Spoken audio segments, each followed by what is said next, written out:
Japan Expo, vous le savez, c'est une expo sur le Japan. Exceptionnellement, en cette belle année 2015, il s'est aussi passé plein de choses le samedi. Vous ne me croyez pas? Vous ferez moins les malins après avoir vu ce sommaire en images. On commencera cette première partie du samedi avec un live report sur le Jagmo Quatuor. Ken et Chun-Li nous envoient dans les cordes, moi je dis ok. Ensuite, on ira faire le tour des stands consacrés au voyage et au terroir japonais. Puis nous irons faire un tour du côté du hall jeux vidéo avec principalement Nintendo, et c'est un gros morceau. On retournera alors du côté des stands anime manga, avec même, il paraît, quelques artistes français dans le lot. Enfin, on terminera cette première partie du samedi avec l'interview de Yoshiki. Il y avait des choses à vous dire, vous allez voir. La sagesse populaire nous dit « pas de nouvelles, bonnes nouvelles ». Et pourtant, dans la séquence qui suit, il y a des news. Elles sont nouvelles et elles sont plutôt bonnes.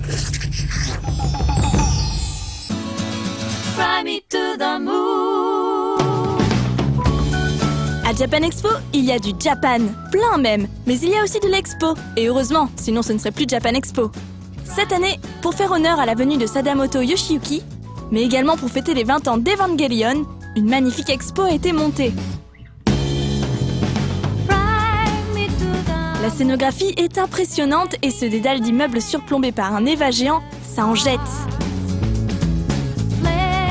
Cependant, le contenu était assez léger. Quelques vitrines de goods, des cellulos, ainsi que leurs croquis préparatoires accompagnés de quelques illustrations.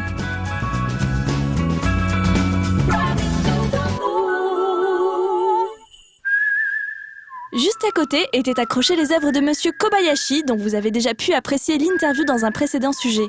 Pour ceux qui ont connu Cobra, Rémi sans famille, ou plus récemment Berserk et Utena, l'émotion est grande. Le travail des décorateurs est rarement mis en avant de cette manière, et l'exposition permettait même de découvrir certains décors en plusieurs couches. Bien que les légendes fussent parfois un peu approximatives, c'était absolument passionnant.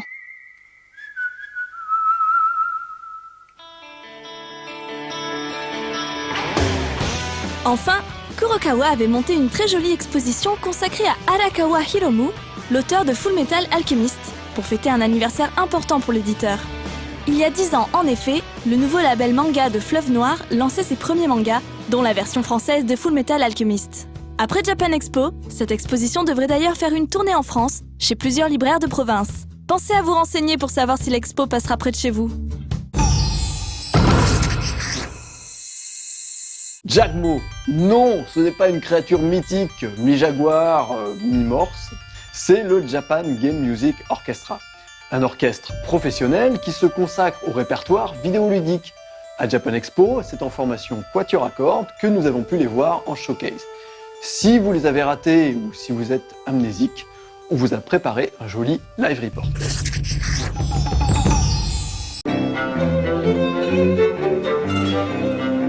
Le programme de la scène Karasu était bien rempli à Japan Expo. Beaucoup de genres y étaient représentés et même la musique de jeux vidéo s'y est fait une place.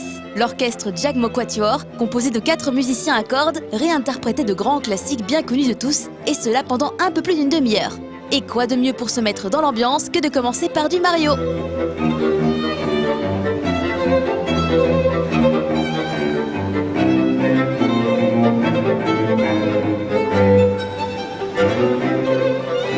Malgré leur décontraction apparente et leur cosplay de personnages de Street Fighter, ce sont bien des musiciens professionnels qui ont décidé de former cet orchestre en 2014. Les 4 membres de Jagmo nous ont fait un joli clin d'œil à travers leurs costumes, car il ne s'agissait pas juste de cosplay, ils incarnaient bel et bien le drapeau de la France. Le nom qu'ils ont choisi, Japan Game Music Orchestra, annonce tout de suite la couleur, on comprend immédiatement quelle est leur spécialité.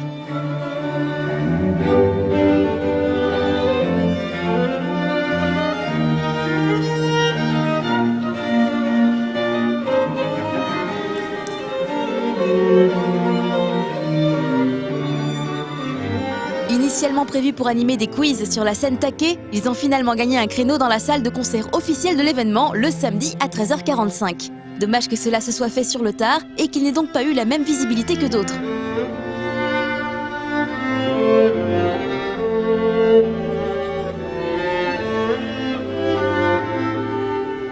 Si la plupart des gens ont apprécié la performance, certains ont été surpris par les réarrangements. Ces mélodies ont été réadaptées pour un quatuor à cordes et de plus, les thèmes étaient regroupés en medley, ce qui impliquait forcément de retravailler certains passages des mélodies. Quoi qu'il en soit, le courant est bien passé entre les musiciens et le public qui a passé un bon moment.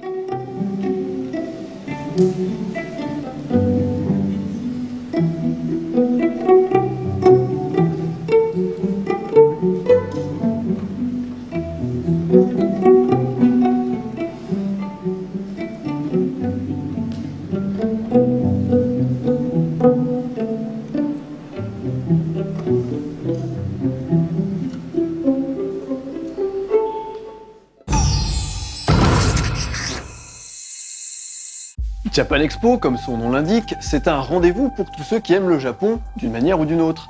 C'est d'ailleurs l'occasion de découvrir de nouvelles régions de ce beau pays, d'apprécier la finesse de l'artisanat traditionnel. Pour les Japonais, Japan Expo, c'est un peu une aubaine. Pensez donc, en quelques jours, plusieurs dizaines de milliers de personnes vont venir et sont, pour la majorité, déjà conquis par la culture japonaise. C'est pour cela que ce genre de stand, dont le but est de promouvoir certaines régions du Japon, se font de plus en plus nombreux d'année en année. Bref, si vous ne venez pas au Japon, le Japon viendra à vous.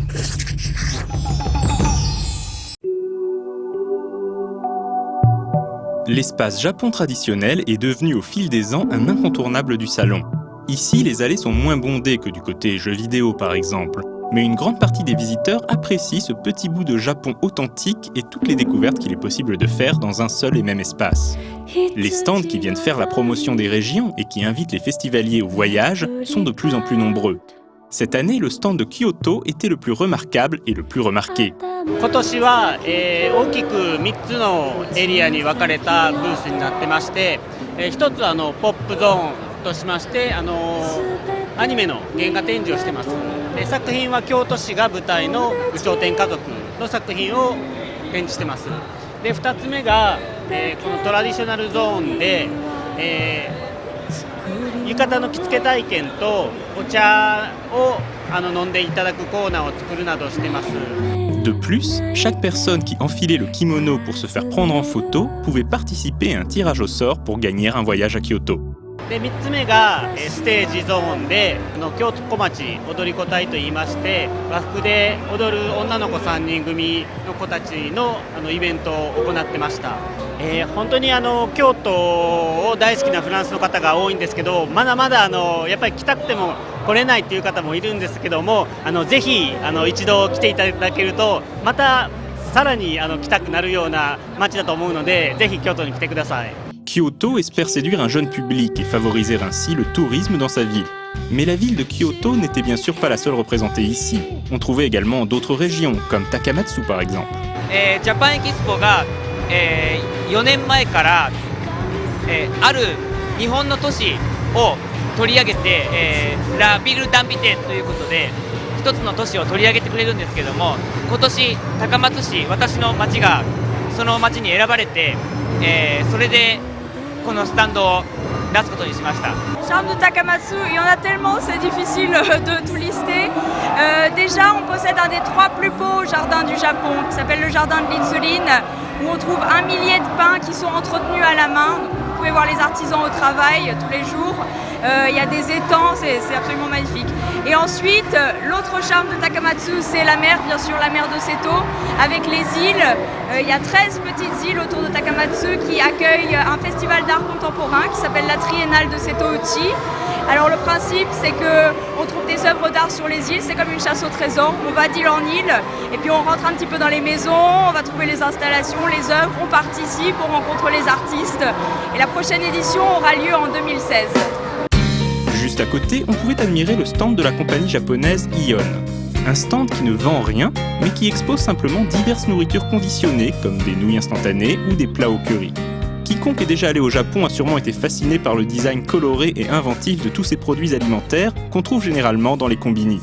Et ce stand mettait parfaitement en valeur ce savoir-faire très particulier. このディスプレイ見てもらうとすごい感動してくださるので、ただ買いたいっていう人がすごく多く、アニメとコラボレーションしたパッケージだとか、あと日本の地方の限定のカップラーメンとか、そういうところが魅力だと思います。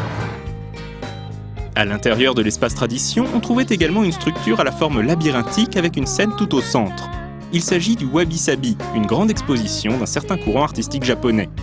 日本の本物をコンセプトに、行っている、日本の伝統文化のパビリオンです。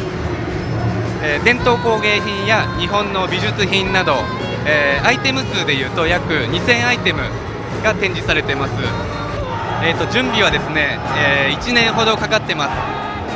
このジャパンエキスポフェスティバルが終わるともうすぐに来年の準備を始めて、また翌年の開催に、向けて準備をします。Et en cherchant bien, on trouve même des passionnés d'artisanat japonais qui viennent pour présenter certaines pièces dont ils sont très fiers. On est 3 Suisses avec un employé au Japon et notre but c'est de ramener des produits artisanaux du Japon qu'on ne voit pas en Europe. Et là par exemple on a 2 familles qui sont représentées. Il y a la famille Nosaku qui fait des travaux de lac traditionnels japonais et la famille, une autre famille qui fait des couteaux japonais depuis 9 générations. Je pense que ça démontre assez bien de ce qu'il est capable de faire avec les travaux de lac japonaises. La pièce est en une pièce de bois, elle est coupée à la main et ensuite il y aura plusieurs couches de lac et après justement on peut ajouter des détails artistiques de ce, par exemple comme ici. Et pour arriver à ce niveau de détail là par exemple ils utilisent même des aiguilles au lieu des pinceaux pour peindre de la poudre d'or par-dessus cette assiette. Donc on a vraiment une gamme qui va des objets utilitaires à quelque chose de vraiment artistique. Et ça c'est quelque chose qu'on trouve vraiment au Japon, des gens qui prennent du temps de faire de l'art et c'est vraiment ce qu'on aimerait partager. Est-ce que tu fais ça par passion ? Beaucoup par passion et puis on espère qu'un jour on pourra en vivre, mais pour le moment on est tous étudiants et on partage notre passion.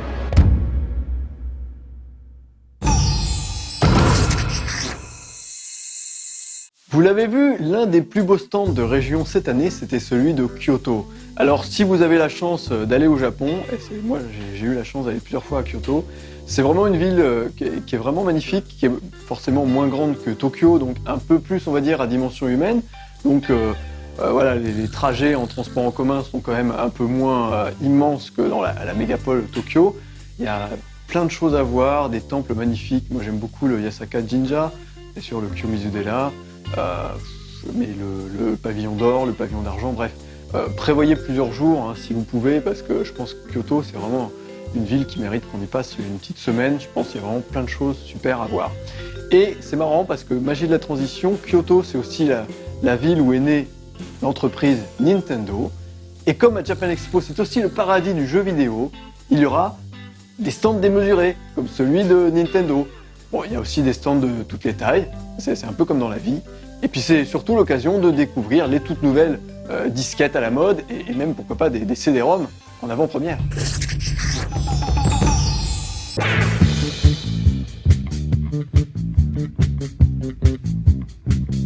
Présent comme à l'accoutumée sur le salon, Nintendo s'était réservé un très grand espace dans la zone dédiée aux jeux vidéo. Tout juste revenu de l'E3, le constructeur, éditeur, développeur proposait sur son stand une sélection assez honnête de jeux récents ou à venir. Et si le fameux Metroid Federation Force n'était pas de la partie, les visiteurs pouvaient mettre la main sur les excellents Pokémon, Splatoon, Mario Kart ou Super Smash Bros et prouver leur valeur au cours de différents tournois.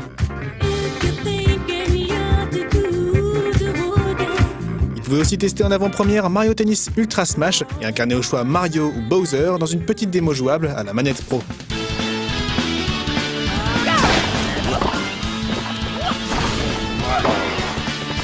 L'occasion de voir à quoi ressemblera ce joli jeu de sport, évidemment très typé arcade, mais aussi et surtout de confirmer une impression donnée par le premier trailer. En effet, au niveau de la jouabilité, on se situe plus du côté de l'épisode sorti sur N64 plutôt que de celui sorti sur GameCube. Autrement dit, Ultra Smash paraît moins chargé en power-up et semble pousser davantage les joueurs à enchaîner intelligemment lift, revers et smash pour gagner des points. Un choix judicieux de la part de Nintendo qui nous donne de bons espoirs quant à la qualité de ce futur volet après un Mario Power Tennis assez décevant.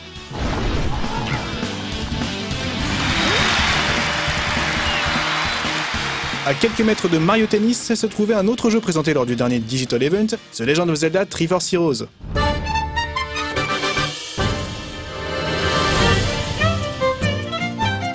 Et comme nous sommes 3 à la rédaction, les conditions étaient idéales pour venir à bout de quelques énigmes et boss dans cette plus ou moins suite de Four Swords. Pour rappel, il s'agit d'un spin-off de Zelda recuisinant tous les principaux ingrédients de la série à la sauce multijoueur. Il y a donc des ennemis à tuer à coups d'épée, des objets à trouver dans des coffres, des donjons à explorer, mais la différence c'est qu'ici, les puzzles ont été conçus pour être résolus à 3. Les 3 Links peuvent et doivent ainsi se concerter, communiquer et s'entraider pour avancer car la barre de vie est commune.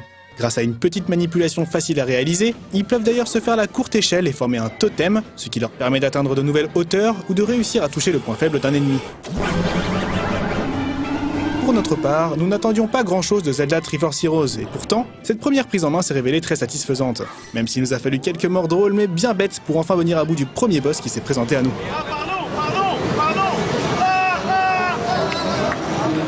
Le jeu que nous avions le plus hâte d'essayer était cependant Star Fox Zero. Incontestablement l'un des plus gros titres de ce stand, ce jeu de shoot spatial, développé en collaboration avec Platinum Games, était lui aussi jouable, et la démo nous permettait notamment d'effectuer le premier niveau, Corneria.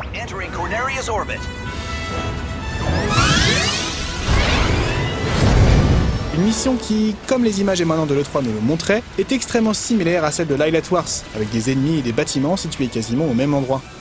Encore une fois, il s'agissait d'une première prise en main pour nous, et si Star Fox ne nous a pas semblé graphiquement époustouflant, l'ensemble, plutôt fluide et agréable à jouer, ne paraît pas aussi catastrophique que prévu. Tout comme avec Splatoon, il faudra toutefois un petit temps d'adaptation pour réussir à maîtriser parfaitement la visée au gamepad et parvenir à utiliser à bon escient les deux écrans. Car pour rappel, celui de la télé donne une vision d'ensemble de l'action, tandis que celui du gamepad affiche la vue du cockpit. Un fonctionnement qui peut paraître un peu déstabilisant au début, mais qui se révèle finalement prometteur. En étant un peu attentif lors du combat contre le premier boss, on pouvait d'ailleurs découvrir une deuxième façon de terminer la mission. Une partie du boss qui a été détruite, voilà, et en fait ici là, il y a une entrée. Switching to all range mode. Let's take the offensive.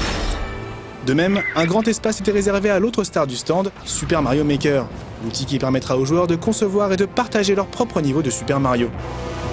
Après avoir appris les bases de son fonctionnement et découvert que le passage d'un moteur graphique à un autre n'était pas seulement esthétique, mais avait aussi des conséquences au niveau de la jouabilité, nous avons pu tester nos compétences en matière de level design en créant et en essayant notre tout premier niveau. Ok, bon bah on va voir le niveau que m'a concocté Emric.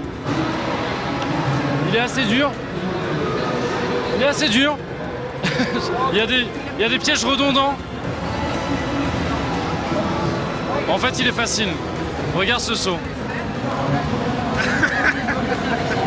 Ok, donc là tu m'as mis des petits sauts un peu plus, d'accord, ouais. Regarde comment on joue à Mario. Regarde. Voilà. Bon, quelques tentatives, mais ça s'est passé plutôt bien. Ok, donc là j'ai changé, je veux vérifier si ça conserve l'inertie et le feeling de chaque génération de Mario. Ça a l'air d'être le cas, on a vu tout à l'heure le dérapage du premier Mario. J'ai l'impression qu'on reconnaît un petit peu à chaque fois les feelings de chaque époque de Mario et c'est plutôt sympa.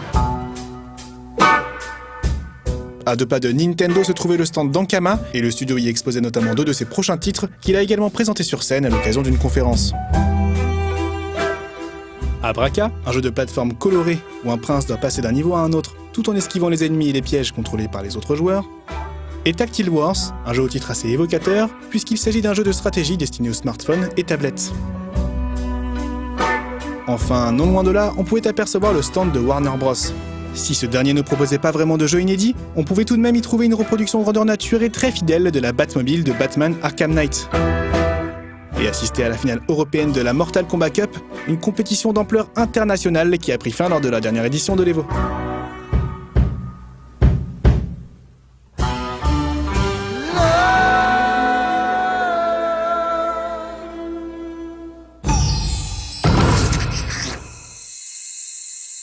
Et les stands animé manga dans tout ça. Alors là, vous allez me dire, quelle est la différence entre un animé et un manga? Et pourquoi est-ce qu'on doit dire un animé et pas un anime? Bon, alors déjà, il n'y a pas de question bête, hein, comme il n'y a pas de saut métier, il n'y a que de saute-gens. Non, il n'est jamais sot de rappeler qu'un manga, ce n'est pas un animé. Et vice-versa, c'est vachement bien, allez le voir. En tout cas, des stands d'animé et des stands de manga, il y en avait un sacré paquet. Et aujourd'hui, on s'intéresse plus particulièrement aux artistes français et aux visual novels, qui n'ont pas grand-chose à voir avec le visual kei, d'après mes sources.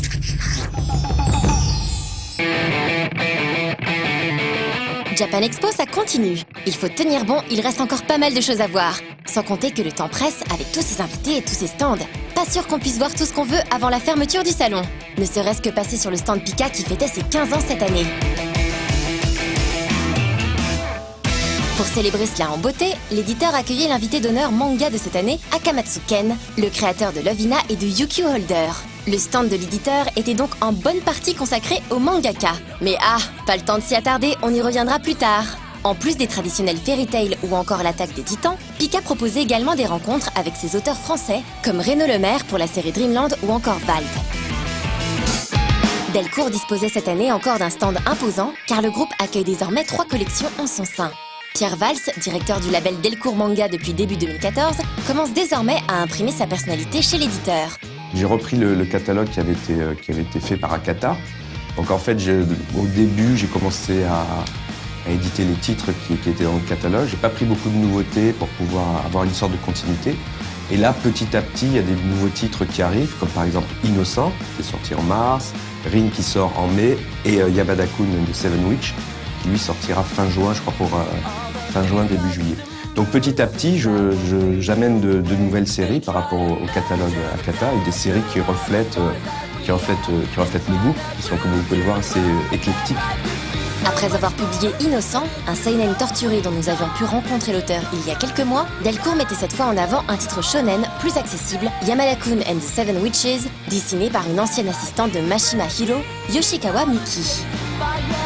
L'histoire, donc c'est en fait un jeune adolescent qui est un peu la racaille, le voyou du lycée, et qui un jour se retrouve dans le corps de la meilleure élève du lycée. Donc c'est le swap, le switch assez classique, sauf que là, ça renouvelle complètement le genre parce qu'en fait, ils peuvent swapper et déswapper et se retrouver dans leur corps au départ. Et derrière cette comédie pleine de rebondissements, il y a aussi une question un peu plus on va dire intéressante, c'est qu'on se rend compte qu'en changeant de corps, ils apprennent à se connaître eux-mêmes. C'est-à-dire qu'ils ont le regard des autres personnes sur eux. Le groupe Delcourt gère désormais la collection appelée auparavant Akata. Renommée Delcourt Manga, elle fait partie désormais de l'offre de Delcourt aux côtés de la collection Tonkam et de celle de Soleil. En plus de problématiques comme une offre numérique qu'il faut développer, malgré un attachement évident à l'édition physique, il faut donc diriger 3 collections différentes de front. Chaque collection, donc soit Tonkam, Soleil Manga ou Delcourt Manga, chaque collection a sa propre identité qui reflète un peu la personnalité des éditeurs. Il n'y a pas vraiment de compétition ou de choses comme ça. En fait, on travaille plutôt en synergie. Chacun recherche les titres qui les intéressent. Ensuite, on se réunit et on dit voilà, moi j'ai trouvé ça, qu'est-ce que tu en penses? Et en fait, après, il y a un échange qui se fait entre nous. Et parfois, il peut arriver que Pascal Lafine chez Tonkam me dise ah bah tiens, j'ai trouvé ce titre, mais je pense qu'il est plutôt pour toi, et inversement. Donc en fait, on se concerte en amont, on décide les titres que chacun va prendre, et ensuite on fait les offres aux éditeurs japonais. Alors parfois on se dispute un peu. Sur un titre, on peut dire non, c'est moi qui le veux, il sera mieux chez moi. Mais bon, on se dispute entre nous, après on prend une décision, et donc finalement ça se passe plutôt bien, quoi. Le marché du manga est bien installé en France. Il y a beaucoup de lecteurs et à partir de là, c'est aux éditeurs à être malins et à trouver les bons titres et à faire que leurs titres se vendent bien, quoi. Un marché qui a tendance à se stabiliser par rapport aux années précédentes, qui accusait un certain recul, et une nouvelle dynamique chez Delcourt qui va permettre d'imprimer un peu de nouveauté chez l'éditeur. Moi, je vais apporter petit à petit des séries comme ça qui n'étaient pas très présentes chez Akata. Donc voilà, petit à petit, j'ai amené des séries comme ça, mais je veux garder aussi la ligne, garder la ligne seinen, qui était très bien chez ce qu'avaient fait Dominique et Bruno, ce que je trouve très bien. Il y avait des tas de bons titres. Donc je veux garder cette ligne de seinen, mais peut-être rajouter un petit peu plus de shonen ou de comédie, un petit peu comme celle-là, quoi. On va essayer de rajeunir un petit peu le lectorat, garder les seinen, garder les shoujo aussi, parce qu'il y avait une très bonne ligne shoujo auparavant. Donc voilà, moi je veux garder les fondamentaux et puis peut-être un petit peu rajeunir et ouvrir sur quelques genres, et notamment le shonen. L'an dernier, All the Anime ou Atanime proposait ses premiers titres. Après des départs un peu chahutés, l'éditeur propose un catalogue avec des titres qui font toujours chaud au cœur et dont on ne parle jamais assez. Kill la Kill, Gurren Lagann, Les ailes de Néamis. Une année donc qui a été mise à profit pour s'améliorer toujours plus. On a passé une année à récupérer des gens, construire une équipe, préparer les choses, voilà. On est très content du travail qui a été réalisé. On est très content des titres qu'on a et qu'on est en train de publier et qu'on va publier. C'est toujours aussi pas facile de produire des titres et de tenir des plannings, et ça pose toujours un nombre innombrable de problèmes. Ça n'a pas changé malheureusement avec le temps. Mais c'est pas grave, c'est comme ça qu'on s'amuse. Donc voilà, donc je pense que le mieux c'est de laisser les gens juger sur les titres qu'on a. Nous on est assez satisfaits. On n'a pas toujours 100% de réussite, mais je pense honnêtement que cette année on a fait 80%. Pour Japan Expo, évidemment, l'éditeur avait préparé quelques nouveautés. Pour Japan Expo, nous avons deux séries qui sont très attendues, qu'on pousse depuis longtemps, parce que maintenant avec le simulcast, on sort des DVD un an après. Donc on a Sword Art Online la saison 2 et Tokyo Ghoul. Sur des éditions où, ma foi, il y a des gens qui sont vraiment défoncés et qui ont fait quelque chose de vraiment beau. Donc j'en profite pour leur dire bravo, parce qu'ils m'écoutent pas en ce moment. On a annoncé la sortie au cinéma de Miss Hokusai et d'une trilogie de 3 films de Project Ito de science-fiction qui promettent beaucoup. On pousse notre nouveau festival Paris Loves Anime où tous les mois on essaie de faire un film si possible en avant-première ou proche du Japon au Grand Rex.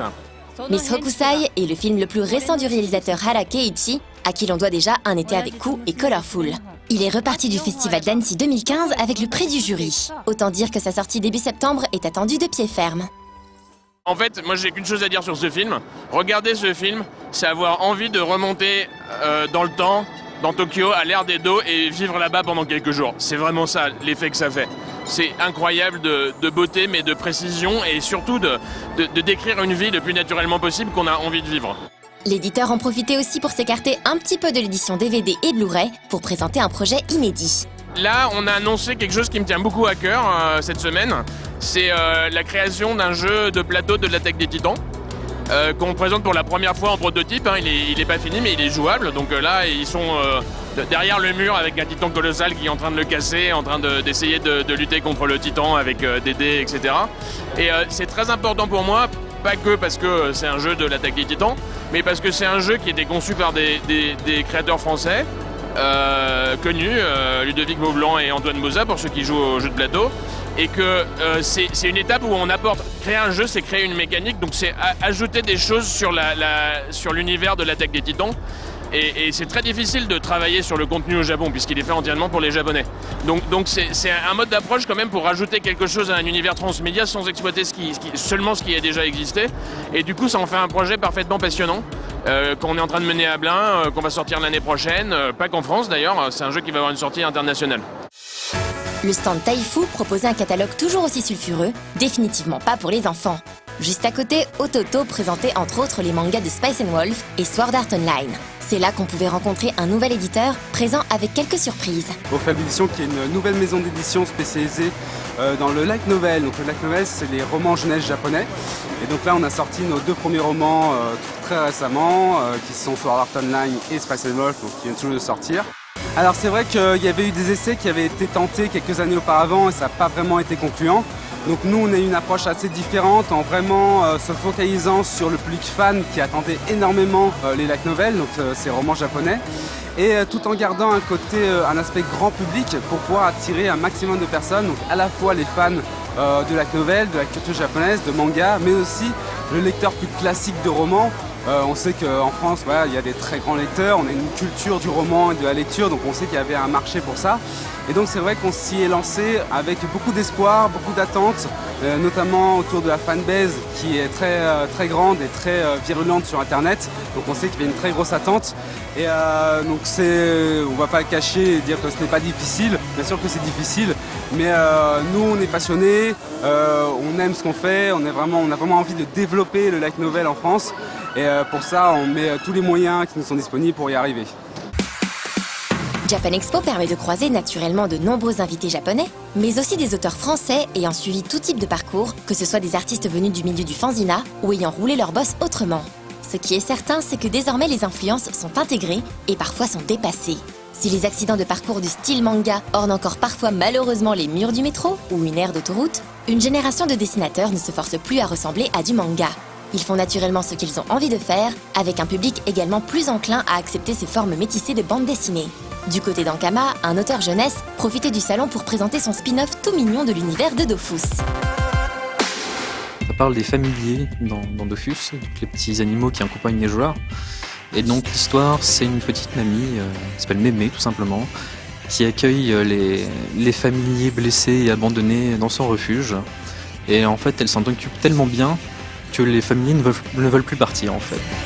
Pierre Walsh est un dessinateur jeunesse qui publie régulièrement des albums chez Vent d'Ouest ou encore aux éditions Malaka depuis 7 ans, mais c'est la première fois qu'il s'aventure chez Ankama. Si à la base, ils voulaient, avec le dessinateur Mig, s'orienter vers un projet nettement plus ressemblant à un manga, ils se sont finalement dirigés vers autre chose. Il y a une petite mémé qui l'a tapé dans l'œil. Ça lui est venu une idée comme ça de faire justement ce refuge avec cette mamie. Et donc on est parti là-dessus et on a publié les premières pages dans le Dofus Mag. Ça a duré 2 ans comme ça, avec à peu près 2 pages tous les mois. Et puis donc l'album est sorti. Le dessin est rond, mignon, accessible. Tout pour être charmant pour un public assez jeune, d'autant plus si le lecteur est accro à l'univers du jeu d'Ankama. Le public a donc fait un bon accueil à Dofus Pets durant Japan Expo. Pour autant, s'approprier un univers aussi riche que Dofus peut être à double tranchant. C'est aussi s'exposer aux attentes d'un lectorat qui pourrait être exigeant. Il y a le petit côté pression de l'univers Dofus où personnellement en plus je suis un gros noob, donc il y a la pression de tous les fans et des milliers de joueurs derrière effectivement, et après il y a la chance de justement avoir tous ces joueurs et tous ces lecteurs déjà acquis à la cause Ankama et Dofus, donc c'est vrai qu'on sait qu'il va y avoir des lecteurs, mais on sait qu'il ne faut pas les décevoir non plus. Donc. De nombreux autres artistes présents sur le salon étaient influencés par le manga en revendiquant une parution en noir et blanc par exemple. Glénat, entre un chapeau de paille, des zombies et des ghouls tokyoïtes, présentait aussi sur son stand une auteure française. Vanra est une artiste autodidacte avec une certaine bouteille. Elle présentait sa série Stray Dogs. Très à l'aise, elle parle avec passion de ce qu'elle fait et de son parcours atypique. De cartooniste Toulon aux États-Unis, elle présente depuis très longtemps au public son travail, dans le milieu du fanzina dans un premier temps. Elle a tout d'abord été inspirée par les comics américains. Moi, au tout départ, je suis une artiste qui dessinait que du comics. Alors le truc bien comics, hein, machin, avec les collants et tout, très comics. D'ailleurs, on le voit, je pense, dans mes ancrages, etc. Et dans le cadrage, il y a la partie comics dessous. Après, moi, j'ai découvert le manga donc plutôt sur le tard, vraiment sur le tard quand j'étais au lycée. Je qualifierais mon style d'un petit peu hybride. Je suis une artiste assez égoïste dans le sens où je mets toujours dans mes histoires, même dans mon style, uniquement ce qui me plaît. Soit chez les autres, soit dans ce que j'ai vu, dans ce que j'ai vécu, etc. Donc dans mon style graphique, j'ai mis donc beaucoup d'éléments comics et les quelques rares éléments manga que j'aimais bien justement dans le genre. Dans Stray Dogs, la dessinatrice revisite le mythe de la bête du Gévaudan en mettant en scène les Lycans et plus particulièrement Toru, un monstre maudit qui combat dans des arènes clandestines qui va croiser le chemin d'Aki, une jeune orpheline.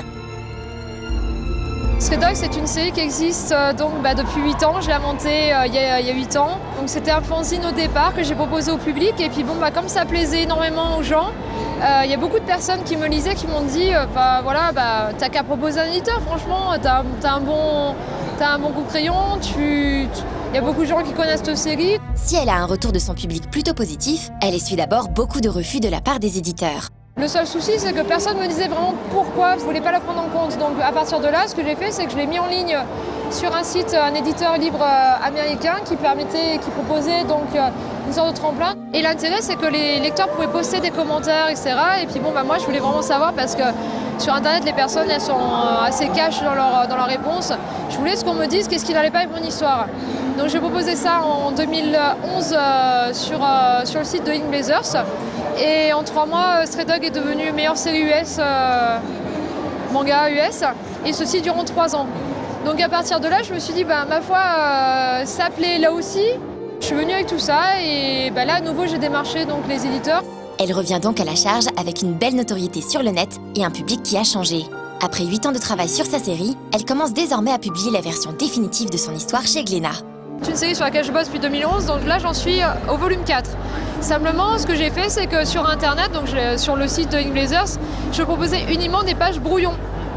Donc en plus, la série avait une très bonne audience, avec juste des pages brouillons, c'est-à-dire pas finies, avec des défauts de proportion énormes, c'est du premier jet quoi. Et du coup, finalement, donc là au niveau des volumes, moi j'en suis au niveau du volume 4. Bien sûr, il faudra faire des corrections, etc. Mais là, j'attaque le volume 4. Après, chez Glénat, donc je propose les pages corrigées, donc il faut que je me réattarde sur chaque volume pour vraiment apporter, encore une fois, les corrections au niveau dessin, au niveau des dialogues, etc. Et donc là, j'en suis à la moitié du volume 2, en sachant que chaque volume, j'ai l'habitude de faire des gros volumes. L'auteur propose en effet des volumes conséquents, dépassant les 300 pages à chaque fois. Sa manière de travailler assez flexible lui permet d'entretenir son lectorat régulièrement avec la suite de son histoire, tout en assurant une qualité graphique très poussée pour son édition physique définitive. Si ce n'est pas un rythme à la japonaise, pour une seule artiste, il y a de quoi s'occuper. Il faut au moins 6 mois par volume quand même, entre la correction, etc., si on fait vraiment du bon travail. Après, c'est vrai que moi, quand j'étais sur le site de InBlazers, j'y suis toujours d'ailleurs, mais bon, quand je publiais là-dessus, j'avais une audience qui m'obligeait à avoir un certain débit de pages par mois, ce qui fait que je devais faire comme à l'américaine, à savoir 30 pages par mois minimum.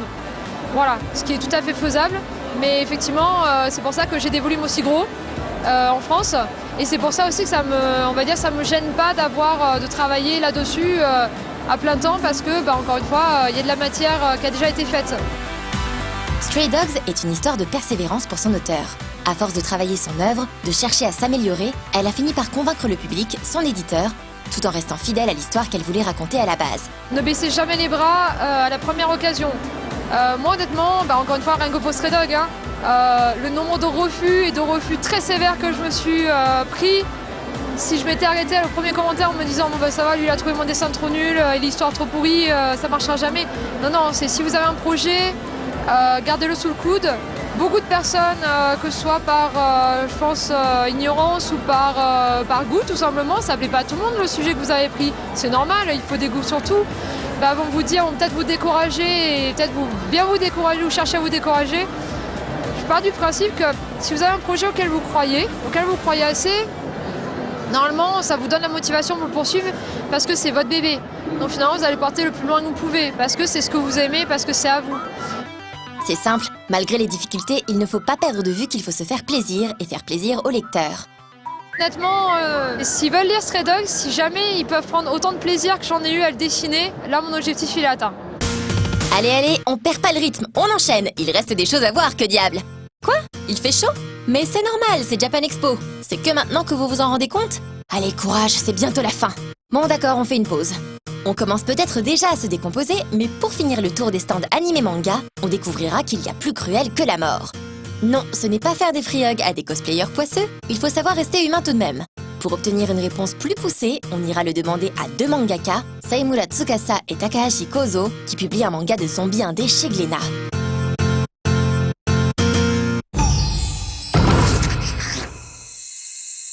L'année dernière, à Japan Expo, il y avait Funashi. Vous savez, cette poire magique, cette fée poire qui est un petit peu qui est la coqueluche du Japon, en tout cas vraiment qui était hyper populaire. Et donc cette année, malheureusement, Funashi n'a pas pu venir à Japan Expo. Mais par contre, une fois encore, Yoshiki nous a fait l'honneur de sa présence. Toujours aussi charismatique, la rockstar nous a accordé une interview exclusive.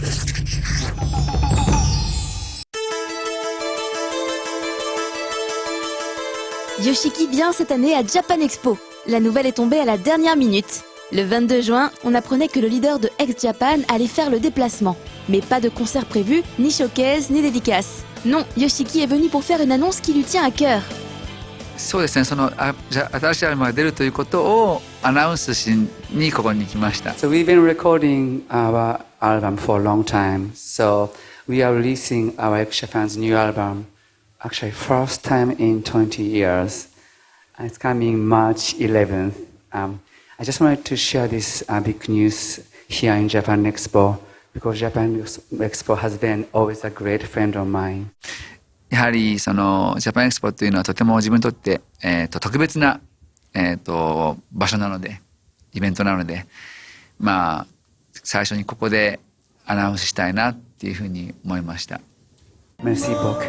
The honor is for us. Thank you Un so much. nouvel album, et ce n'est pas rien. Le dernier, Dahlia, est sorti en 96. Ça fait 20 ans quand même. Et depuis la reformation du groupe en 2008, les fans attendaient cet album maintes fois annoncé et reporté. Certains finissaient même par ne plus trop y croire.